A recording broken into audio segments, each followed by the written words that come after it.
भगवान को विश्वास करते हैं सब दोस्त लोग? Do you believe in God? तो कहते हैं कि इस युग में हनुमान जी विराजमान है। तो हनुमान जी को मालूम चला कि रामदास रामायण लिखता है इस दुनिया के अंदर कलयुग में, और बड़ा अच्छे तरीके से लिखता है। तो कहते हैं कि हनुमान जी पहुंच गए बिहार के उस गांव में, उस पेड़ के नीचे जहां रामदास 30-40 लोगों को बिठाकर रामायण सुनाता था। तो हनुमान जी भी कहते हैं कंबल अंबल लेके बैठ गए। अब रामदास रामायण की चौपाइयां गा रहा है। आज के हिसाब से हनुमान जी को रस पैदा हो रहा है, स्मृतियां दौड़ रही हैं, वही सब आंखों के सामने प्रतिबिंब घूम रहे हैं। हनुमान जी को बड़ा रुचिकर लगता था। रोज आते थे रामायण का पाठ सुनने, और रामदास सुनाता था रोचक रोचक कथाएं, अपने अंदाज में सुनाता था। हनुमान जी को बड़ा रस आता था कि मेरे भगवान की लीला कोई कह रहा है, वो भी कलयुग में। बड़ा मजा आता था, कंबल अंबल लेके बैठते थे। एक दिन की बात है कि रामदास रामायण सुनाते सुनाते एक ऐसी बात बोल गया कि विवाद खड़ा हुआ।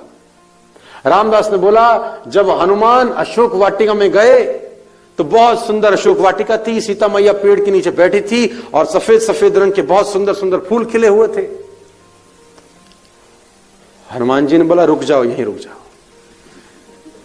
वो तो कंबल अंबल ओढ़ के बैठ हट गए। उसने बोला, क्या बात है, कौन है भाई?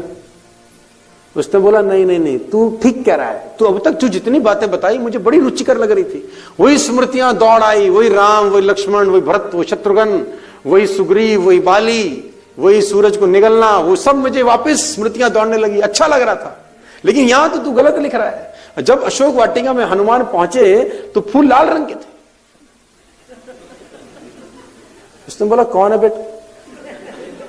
लिख मैं रहा हूं, तू कौन है?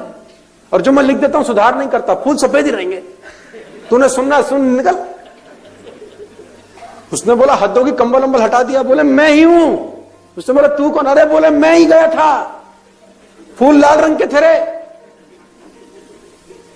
उसने बोला, हम नहीं मानते भाई। उसने बोला, तेरी सारी रामायण समझ में आती है, लेकिन यहां तू इसको ठीक कर, जनरेशन को मैसेज गलत जाएगा।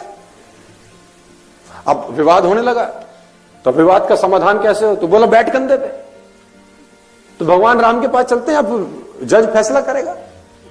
तो हनुमान ने कंधे बिठाया और राम के पास ले गए। तो उन्होंने बताया कि प्रभु, ये बिहार का आदमी है, बहुत अच्छी रामायण सुना रहा है, चौपाइयां बड़ी रुचिकर लगती हैं मुझको, स्मृतियां दौड़ती हैं, वही भरत, वही शत्रुघ्न, वही आप, वही स्वयंवर, वही सब मुझे आंखों के सामने दौड़ता है। लेकिन यहां पर तो ये गलती कर रहा है भगवान। जब मैं अशोक वाटिका में गया, ये कहता फूल सफेद थे लेकिन फूल तो लाल थे। तो राम ने बोला, देखो, पहले तो तुमको छुप छुप के इनकी बातें नहीं सुननी चाहिए थी, और अगर छुप छुप के सुन भी रहे थे तो पंगा लेने की क्या जरूरत थी? क्यों बताया तुमने? और अगर ये सफेद लिख रहा है तो रहने दो, तुम क्यों बीच में उंगल करते हो? उसने बोला, हद हो गई ना, ये गया था ना आप? अबे गया तो मैं था।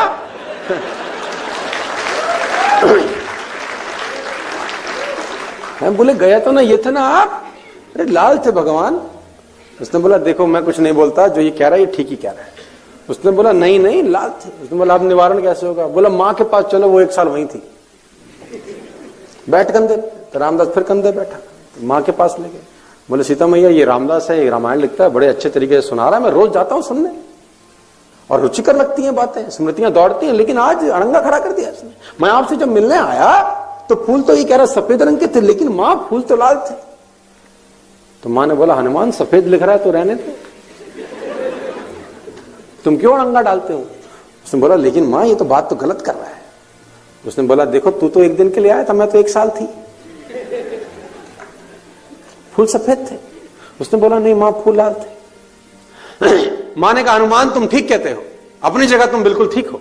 जब तुम लंका में आए अशोक वाटिका में मुझे मिलने, तो तुम्हारे भगवान की पत्नी को कोई हर लाया था, तुम विध्वंस करने को तैयार थे, मारने काटने को तैयार थे, आंखें खून में सनी हुई थी, इसलिए सफेद फूल भी तुमको उस दिन लाल नजर आए।